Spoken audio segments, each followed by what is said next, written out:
card-carrying patriots of the NRA. Thank you very much, everybody. As a candidate in 2016, I promised you that I would save your Second Amendment from absolute obliteration. That's where it was going. And as your president, that's exactly what I did. We saved our Second Amendment, and we're going to save it for a long time to come. It's under siege, but we're going to save it for a long time to come. Forever, as far as I'm concerned, forever. And thank you very much. So I was proud to be the most pro-gun, pro-Second Amendment president you've ever had in the White House. I think that's been acknowledged. And with your support, in 2024, I will be your loyal friend and fearless champion once again as the 47th President of the United States.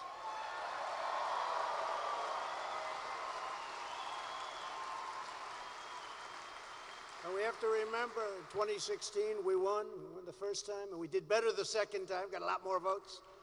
A lot of bad things happened, though, didn't they, huh? A lot of bad things happened. I want to thank Wayne LaPierre and Charles Cotton for their leadership, as well as all of the people that work with them, the NRA members who make up this incredible organization. And it's really a tremendous force for freedom. That's what it is, and I'm very proud to be here.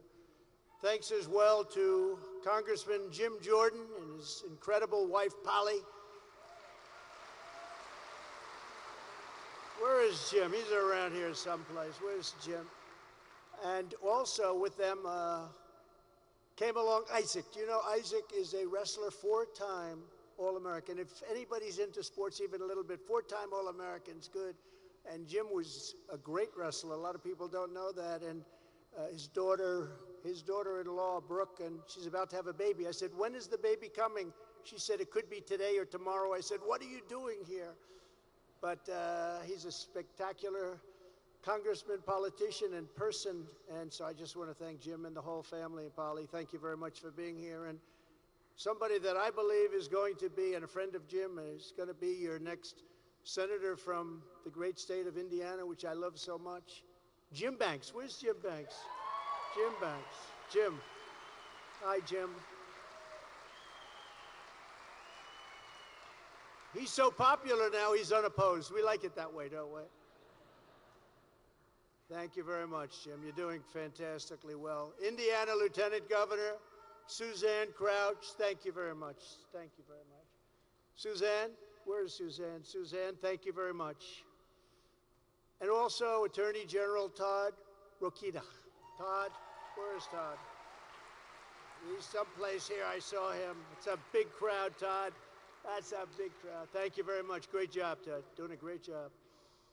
For 7 years, all of us here today have been engaged in an epic struggle against the corrupt forces and communist maniacs, and they're all over the place, that are absolutely trying to destroy our country. They want to take away your guns while throwing open the jailhouse doors and releasing bloodthirsty criminals into your communities. They want to abolish your borders and impoverish your families while spending your money on endless and very, very stupid foreign wars. They want to demonize patriots and persecute Christians while pushing the transgender cult on your children.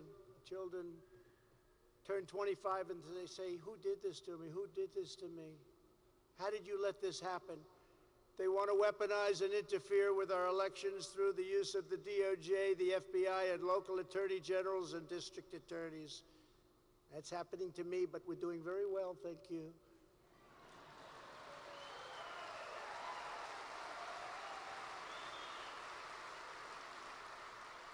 It's actually called election interference. That's all they want to do. I'll tell you what, if I weren't running, which isn't going to happen, or if I was doing badly in the polls, and we're not going to let that happen either. We're killing them in the polls. Are you seeing the numbers? They wouldn't be doing anything. They'd be after somebody else. They wouldn't be talking. But we're going to show you some of the polls in a little while. You're going to be amazed. We really made a lot of progress over the last month.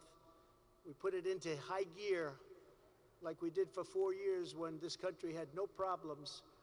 And then COVID came in and we got it back. When you think about it, it was amazing. And we actually left it with a stock market that was higher than just pre-COVID coming in. It was an amazing job that we did. We built it twice, but there was nothing like it. I mean, there was nothing like it. What we did in those 4 years were really monumental. Rebuilt our military, largest tax cuts in history, largest regulation cuts in history. The creation of Space Force, that was a big deal. That was a big deal. And so many other things. Even Right to Try, I hope nobody needs it. Right to Try, where you can use this advanced medical treatments that won't be approved for 5 or 6 years by the FDA, but we got them to move a lot faster, I will tell you on everything, but won't be approved by the FDA for years, and we've saved thousands and thousands of lives with Right to Try, but we did a lot. We did a lot.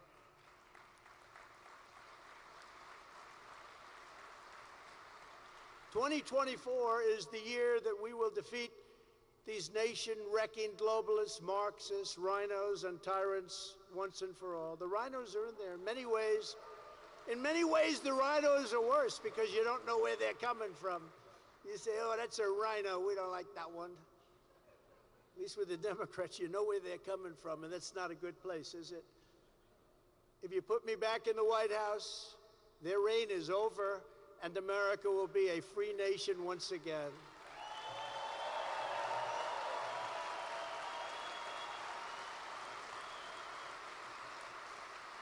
And I promise you this, with me at 1600 Pennsylvania Avenue, no one will lay a finger on your firearms, just as took place for 4 years when I was your president. I will uphold those glorious words, shall not be infringed. You know those words? I think you know those words. You know those words? Every pledge I made to you as a candidate in 2016, I fulfilled as your president. I appointed nearly 300 federal judges to fill the bench with pro-Constitution warriors who interpret the law as written. We have great judges, a lot of great justices, almost 300, a record. I faced down vile attacks from the radical left to confirm 3 great Supreme Court justices. You know who they are: Neil Gorsuch, Brett Kavanaugh, Amy Coney Barrett, all outstanding people.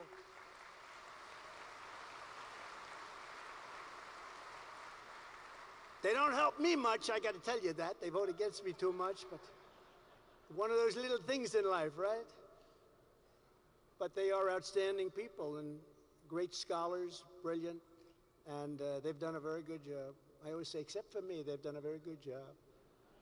Standing before you, like, show your tax returns. That wasn't supposed to happen, right? Show your tax returns. I thought that wasn't supposed to happen. And by the way, I showed them, and you know what happened? Nothing. They said, this guy made a lot of money.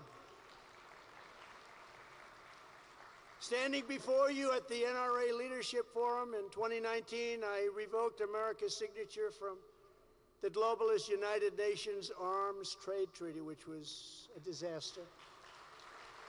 I never surrendered to the globalist left, and I always put our term, America first. Very simple, America first.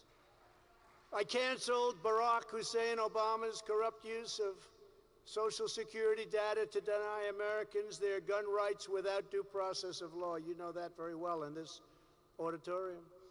I fought Obama's unconstitutional effort to ban 3D printed guns. I stood up for our hunters, fishers, and sportsmen like no other president has ever done before, opening up millions of acres of federal land and rolling back Obama's assaults on hunting, fishing, trapping, and on ammunition itself.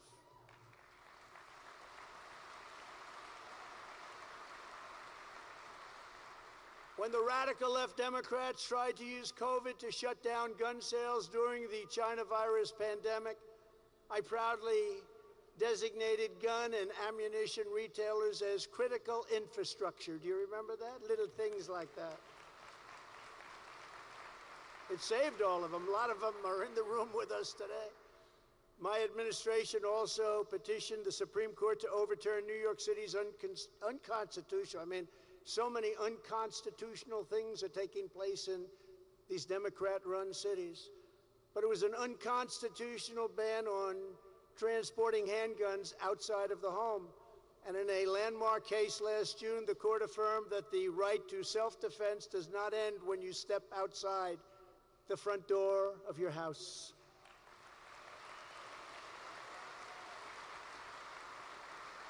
And we did all of this, and we did so much more. We're working now and going to finish everything that we started. We finished a lot of it already in the 4 years, but we have things to do and we have things to finish, and we're going to get that done. And we're going to have a big, big, successful election coming up. We're going to take back that beautiful, gorgeous White House.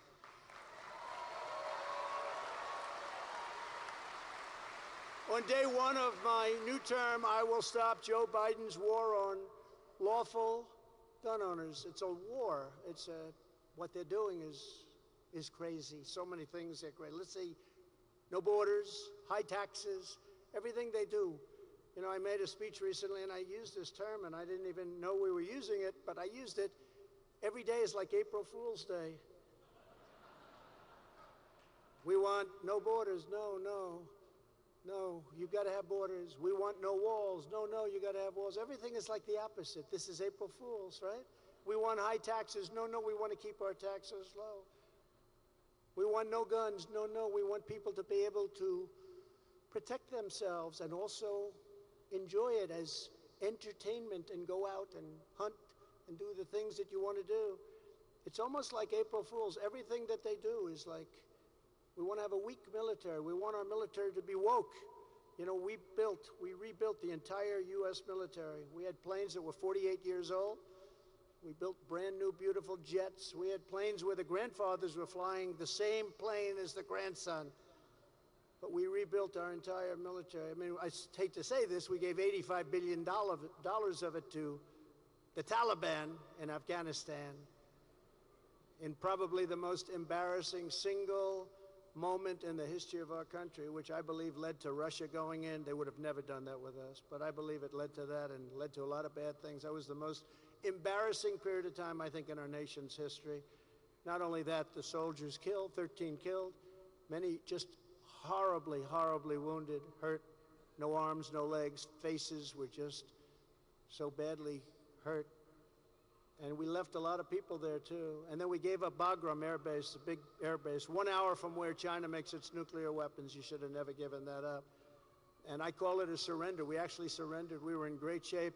You know, if you look back on that history, you're going to see something that was interesting. I dealt with Abdul. Abdul was the leader of the Taliban. And I took a lot of heat from all of those fake news people back there. And they said, why do you call Abdul? Abdul is the leader of the Taliban. They're the ones that were fighting and fighting hard.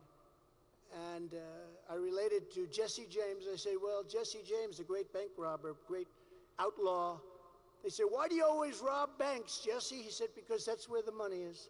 So when I dealt with Abdul, he's the one that was shooting our young soldiers and others with snipers and lots of other things. And I said, Abdul, you can't do that. You can't do that over the phone. You do that, you're going to suffer like nobody's ever suffered. Your whole community is going to be terrible. We'll hit you harder than anybody's ever been hit. He said, Your Excellency, why, but why do you send me a picture of my home? I said, Abdul, you're going to have to figure that one out for yourself. But you know what? We didn't lose one soldier in 18 months. Now think of it. Not one soldier was even shot at.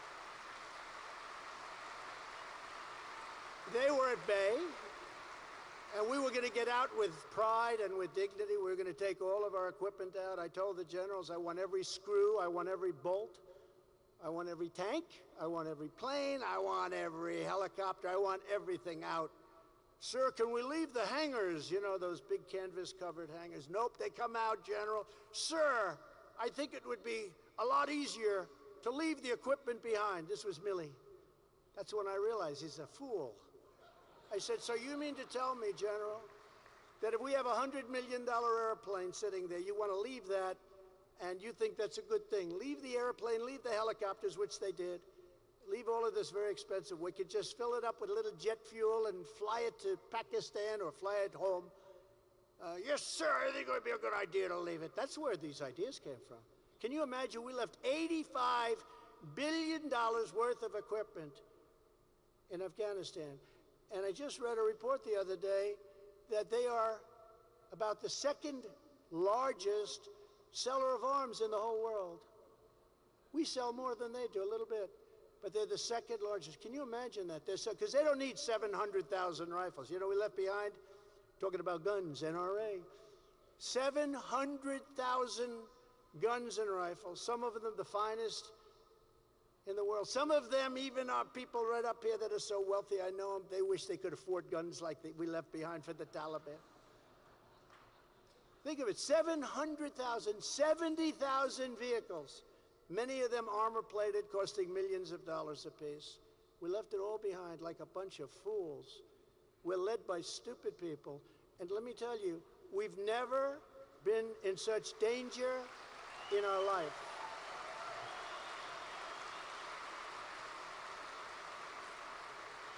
I believe it's the most dangerous time in the history of our country because of the power of weaponry. And I'm not talking about rifles now.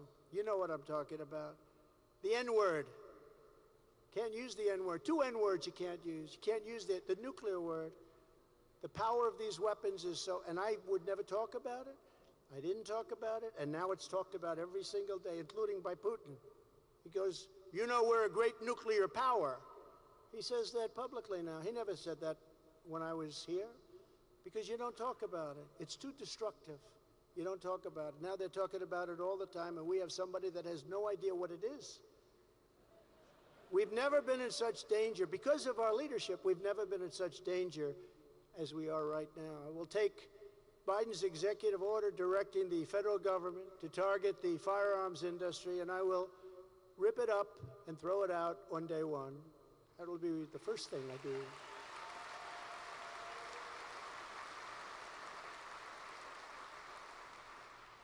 I'll also get energy started. We're energy independent, soon to be energy dominant. I'll get that going quickly. You'll see your gasoline and your heating bills and your cooling bills and every other bill, you'll see them plummet, and you'll see inflation start to go away. I will eliminate the Biden ATF's ridiculous pistol brace rule, which orders law-abiding citizens to register or surrender guns with stabilizing braces, right? Does everybody like that, or should I forget about it? I don't know. They wanted me to put that in. I guess some people are happy with it. I don't know.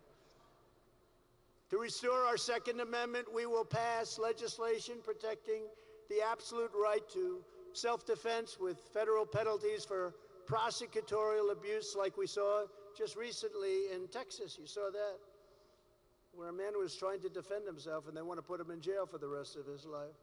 And I will ask Congress to send a bill to my desk to lure national concealed carry reciprocity.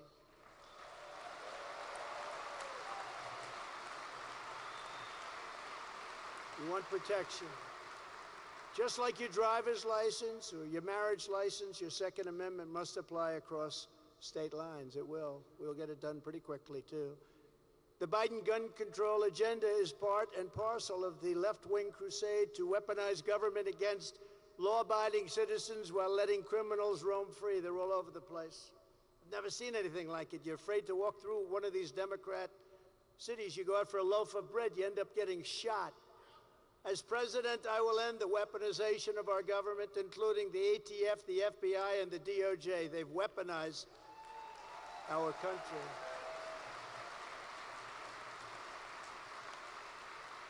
I will dismantle and destroy the deep state. We made a big progress.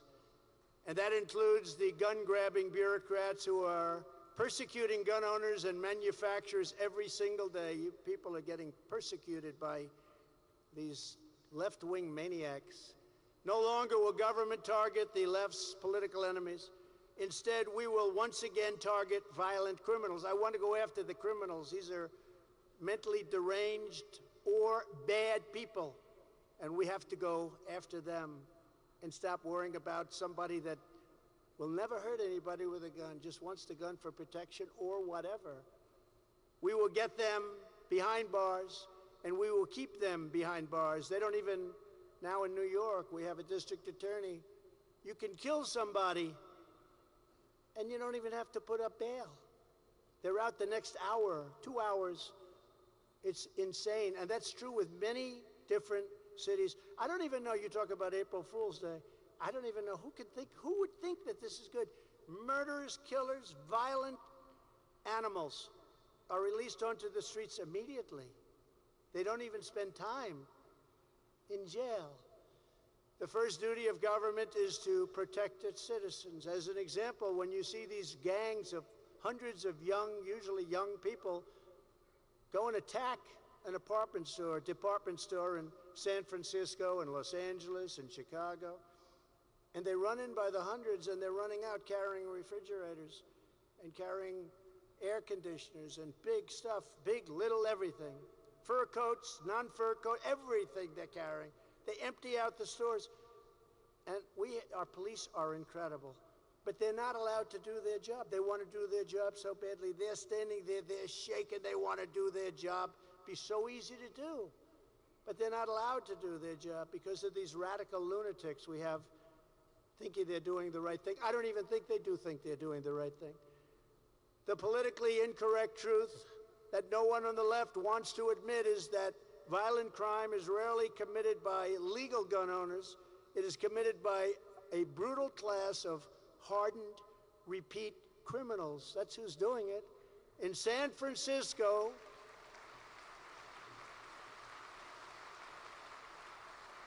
and who would have thought San Francisco, one of the most beautiful cities in the world? In San Francisco, murder suspects have an average of 13.9 prior arrests and 9.2 felony arrests. Think of that one. In Portland, shooting suspects have an average of 8 prior arrests and 9 criminal charges. In Washington, D.C., a place that I'm very familiar with, 4 years, when I saw tents going up, I had to take them down immediately. Immediately. You can't do that on these incredible parks and these incredible monuments, and they were putting tents up, and I take them down immediately because you can do that much easier than when you have hundreds and even thousands. You have to see what's happened to Washington, D.C. since I've left. It's horrible. Beautiful lawns with tents all over. No respect for our country, no respect for anything. But in Washington, D.C., an estimated 70% of all violent crime, and there's a lot of it involving guns, is concentrated among a group of just 500 chronic lawbreakers. Think of that. With most suspects arrested 11 times at least before being involved in a murder. They ultimately end up in a murder.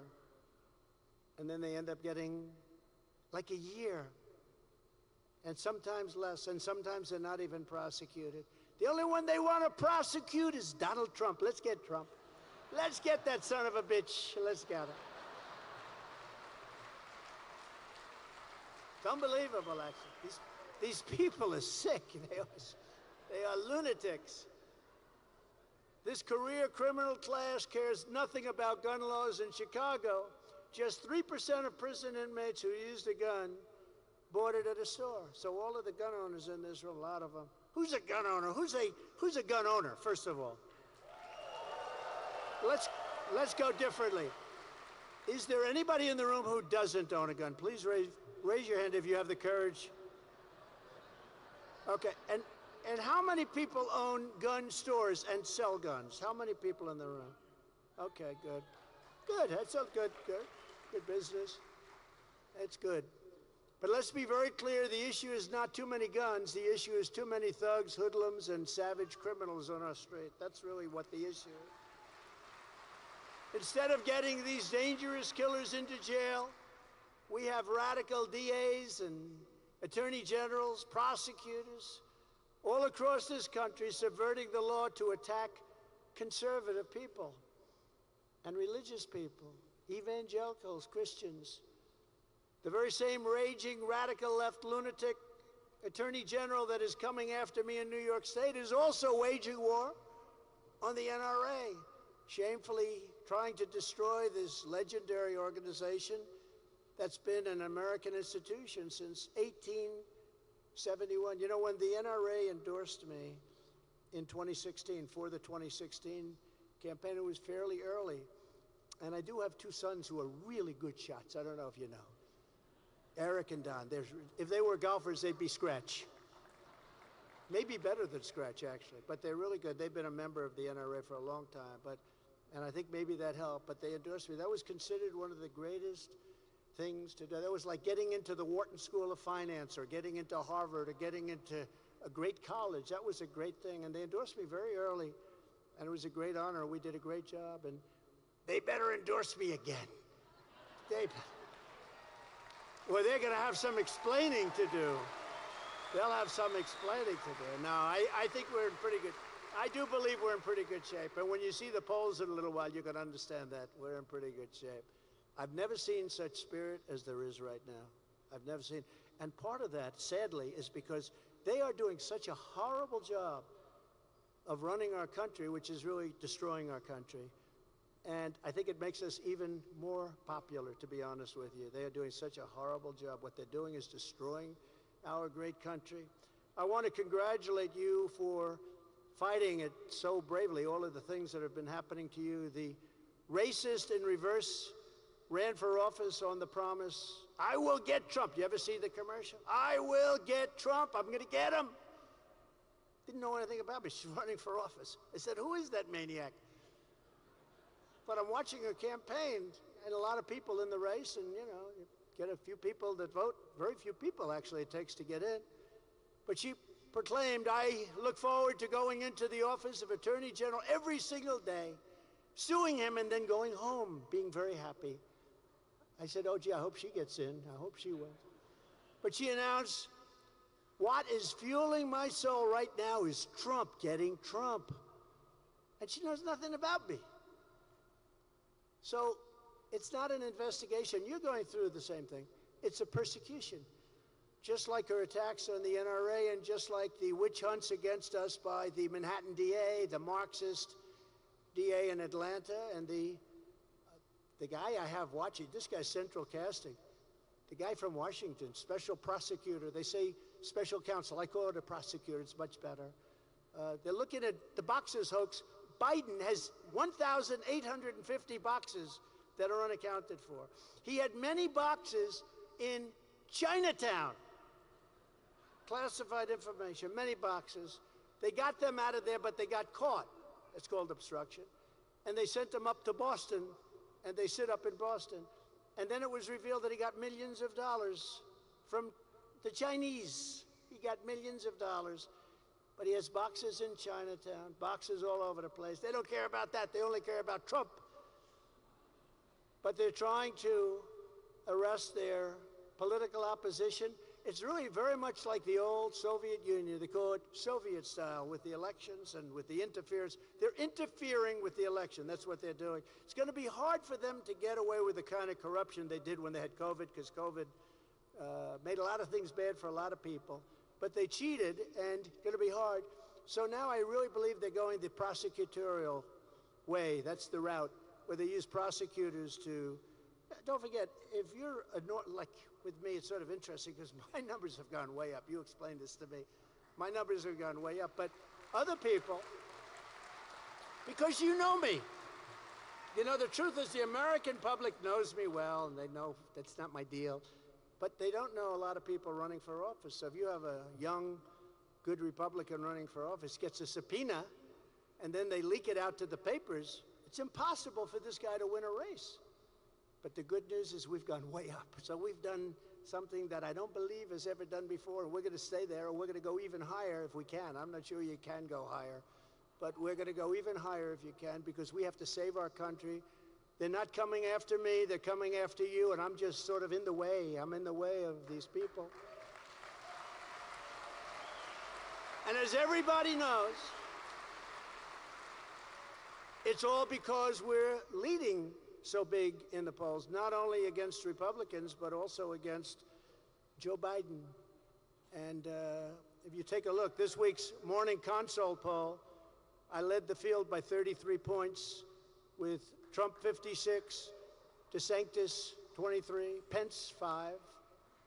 I hope you gave Pence a good, warm approval.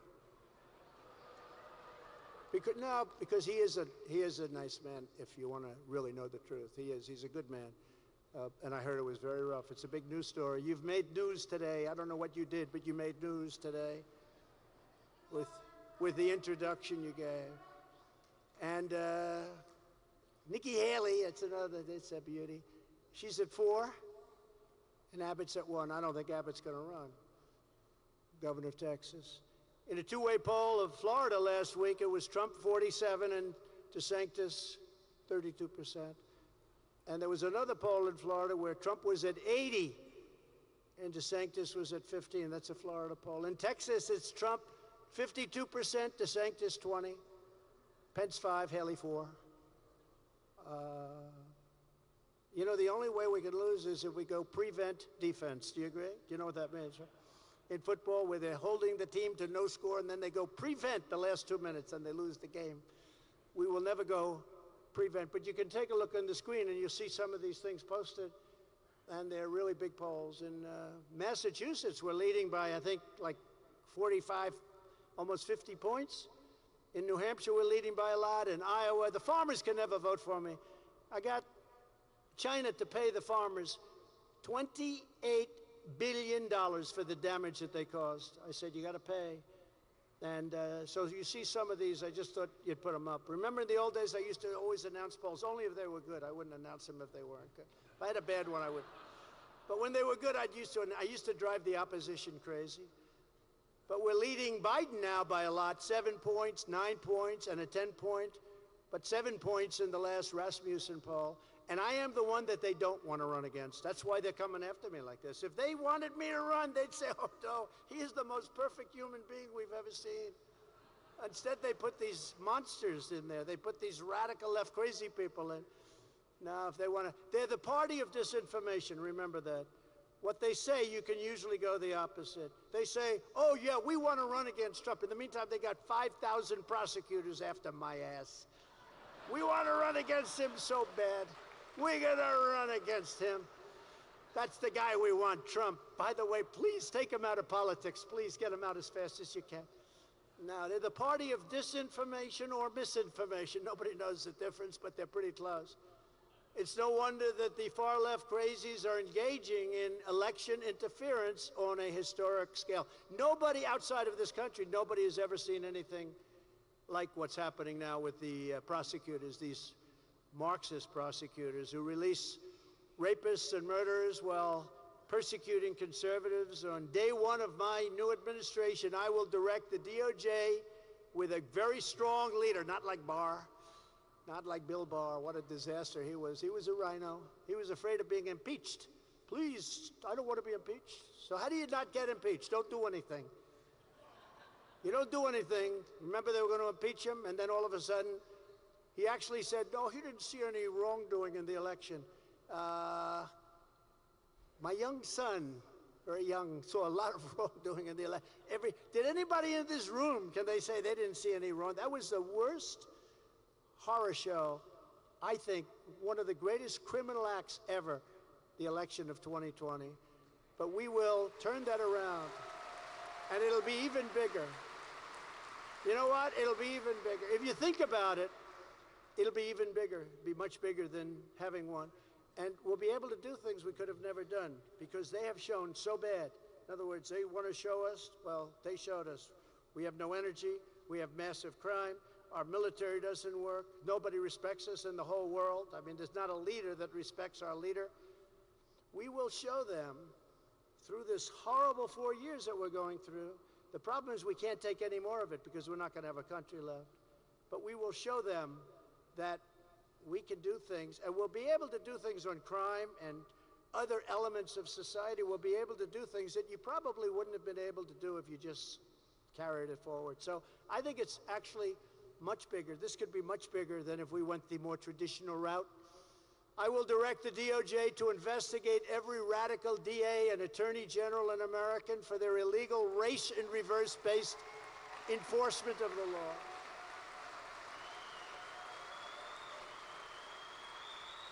I will then appoint a team of warrior U.S. attorneys, and I know some great ones, including from this area. who will be the polar opposite of the Soros district attorneys. These guys, I mean, what they're thinking. Who can believe? I mean, they're not stupid people. They're not stupid people.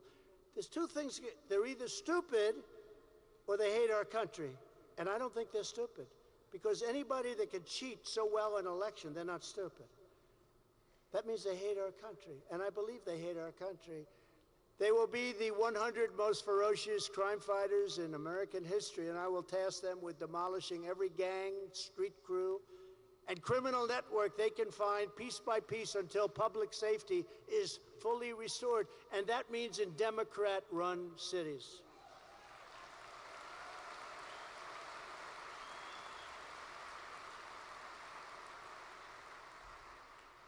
And at the top of the list is Washington, D.C. itself, which is absolutely plagued by numbers and crime that nobody's ever seen before. We've never seen anything like what's happening in Washington, D.C. Can you imagine these foreign leaders coming over from countries and they're looking at this filth and squalor and crime in our capital? And I think we have to take it over. We have to take over management of our capital, because the people that are running, including the mayor, who did nothing about January 6th, he was the one, no, we don't need anybody, we don't need any help, along with crazy Nancy Pelosi. They did nothing. They did absolutely nothing. They were supposed to. They're in charge of it.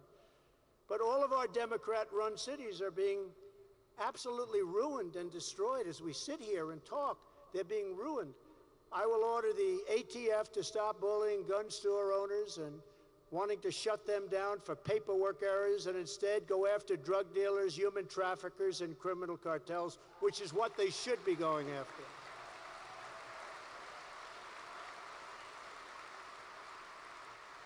Under Biden, other countries are emptying out their prisons, insane asylums, and mental institutions and sending them right here to the USA. Can you imagine? Prisons and mental institutions are being emptied out. I read a story not long ago where a man who takes care of a large segment of people in a mental institution in a South American country, a doctor, sounded like a great man, actually. He said he no longer has anything to do. He used to work 24-hour days. He said, all of our patients have been released into the United States of America. And this is what we have. This is what we've allowed to happen. And we can't allow this to happen, because we will not have a country any longer. We can't allow it to happen. Under my leadership, we will quickly restore the most secure border in U.S. history. We had the strongest border in history, and now we have, I think, the worst border in the history of the world, because no country, even a third world country, would allow what's happening right now to us to happen to them. The first reconciliation bill I signed for a massive increase in Border Patrol. These Border Patrol, Brandon Judd and all of his people, they're incredible, the job they do. Tom Homan, as a man that knows it, you see him on television. I call him central casting, but these two guys and all of the people that work with him, they're so good. They want to do their job. It's going to be a colossal increase in the number of ICE and Border Patrol deportation officers, following the Eisenhower model. I don't know if you know, Dwight Eisenhower was very tough on the subject. We will use all necessary state, local, federal, and military resources to carry out the largest domestic deportation operation in American history.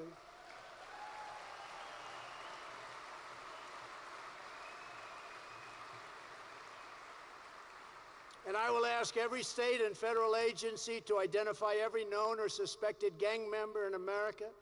And every one of them that is here legally, we will pick them up and we will send them back to the country from which they came, as we restore safety to our streets. We have no choice. As we restore safety to our streets, we must also restore it to our schools, hardening places of learning. We have to harden our assets to protect our children against threats of any kind. Last month, our hearts were shattered by news of the monstrous attack on a Christian elementary school in Nashville that claimed the lives of 3 adults and 3 precious children. Today, we wrap those beautiful families in our love and we lift them up in our prayers. We also salute the law enforcement heroes who ran into danger and took out that killer with speed and skill that made us all very, very proud. That made us all very, very proud. It's a scandal and a tragedy that year after year, Democrats in Washington continue to hold common sense school safety measures hostage to their radical gun control agenda, which in virtually all cases would do nothing to prevent attacks by demented and disturbed individuals, of which we have many, and many are coming into our country, but we're getting them out. Our country has been chock full of guns for centuries, and there was no talk of massacres of school children until around the year 2000. That's when it really started. They started talking about it. This is not a gun problem. This is a mental health problem. This is a social problem. This is a cultural problem. This is a spiritual problem.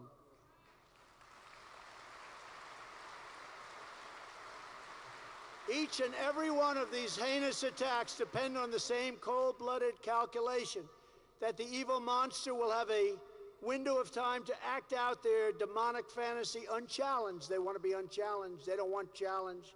The only way to stop these wicked acts is to ensure that any sicko who would shoot up a school knows that within seconds, not minutes, they will face certain death. They have to know that. And they won't be doing it. For this reason, I will ask Congress to repeal totally ineffective legislation that makes it harder to protect our schools and easier for criminals to face absolutely no opposition when they go in. I will also create a new tax credit to reimburse any teacher for the full cost of a concealed carry firearm and training from highly qualified experts. Who's better? Who's better?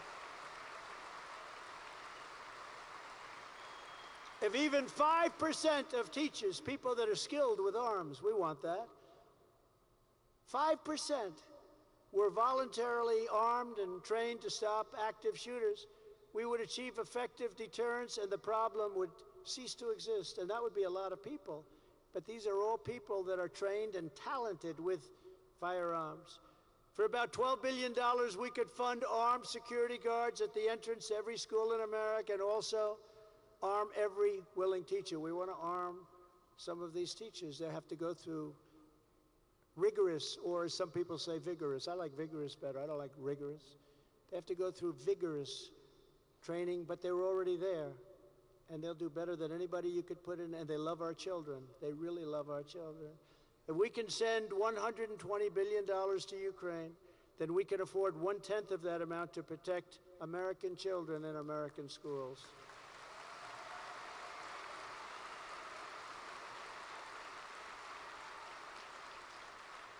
We also need to drastically change our approach to mental health.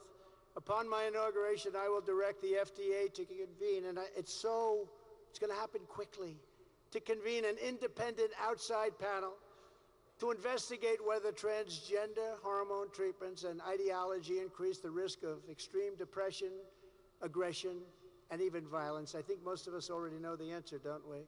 Furthermore, we have to look at whether common psychiatric drugs, as well as genetically engineered cannabis and other narcotics, are causing psychotic breaks.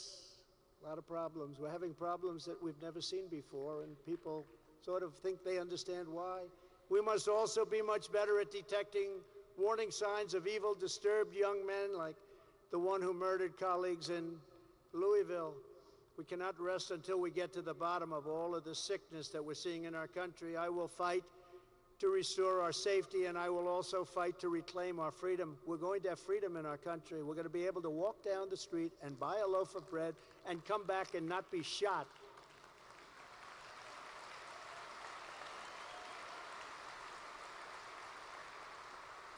To defend our Constitution and the rule of law, I will give you my word today that I will appoint rock-solid constitutional conservatives to crush the communists from our federal bench. They are communists, many of them. We did a great job. We set a record, but there's more to go. Before Election Day 2024, I will once again release the full list of names from which I select my appointments to the United States Supreme Court, so everyone can see who I'm thinking about putting there. I did that last time, and a lot of people said it made a big difference. It will be an all-star roster of young, fearless originalists in the mold of Justin Antonin Scalia, great man, and the great lion of American liberty, Justice Clarence Thomas. By the way, they're after him. Did you see it? They're after him now. They're after Clarence now. But he can take care of himself very well. At the same time, conservatives can no longer sit by and wait for the courts to save America. Our country is being plundered and ransacked by radical left barbarians who are trying to burn down every right and every liberty that we hold so dear. The next time we have power, Congress has to step up and stop this Marxist revolution in its tracks. We have a Marxist revolution going on, and I think you're starting to see it. I think you're starting to see it, and we have to stop it fast. This is what we must do to save our country.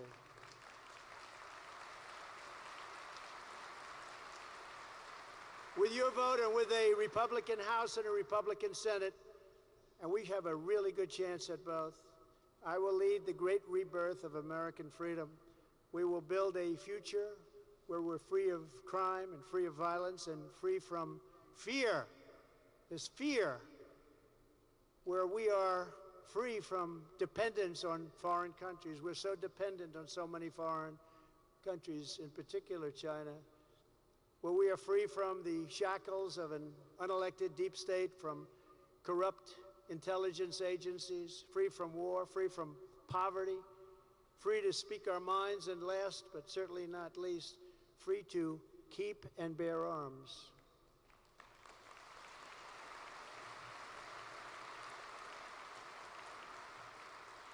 And in closing, I have to state, the USA is a mess. Our economy is crashing. Inflation is out of control. Russia has joined with China, unthinkable. Saudi Arabia, great people, have joined with Iran. China, Russia, Iran, North Korea have formed together as a menacing and destructive coalition. Our currency is crashing and will soon no longer be the world standard, which will be our greatest defeat in 200 years and was unthinkable just a few years ago. Unthinkable that that could happen, but it's happening before your very eyes. And we won't let it happen. With me, not even a chance. Just like Russia would have never invaded Ukraine and China would not be having even a thought of raiding Taiwan. You didn't hear about these things when I was president. If you took the 5 worst presidents in the history of the United States and added them up, they would not have done near the destruction to our country as Joe Biden and the Biden administration have done.